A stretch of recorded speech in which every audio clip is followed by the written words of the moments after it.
National highway authority દ્વારા માર્ગ સલામતી જાગૃતિ કાર્યક્રમનું આયોજન કરાયું હતું, જેમાં ટ્રાફિકના નિયમો અંગે લોકોને માહિતગાર કરાયા હતા.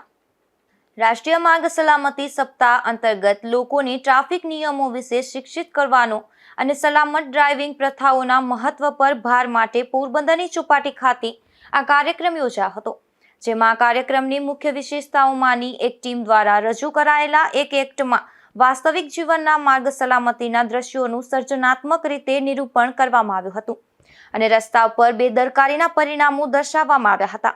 વધુમાં સલામતી નિષ્ણાંતોએ સમજદારી ભર્યા પ્રેરક સંદેશાઓ આપ્યા હતા, જેમાં જવાબદાર વાહન ચલાવવાની જરૂરિયાત, ટ્રાફિક નિયમોનું પાલન અને હેલ્મેટ અને સીટ બેલ્ટ જેવા સલામતીના પગલાંનો ઉપયોગ કરવાના મહત્વ પર ભાર મૂકવામાં આવ્યો હતો.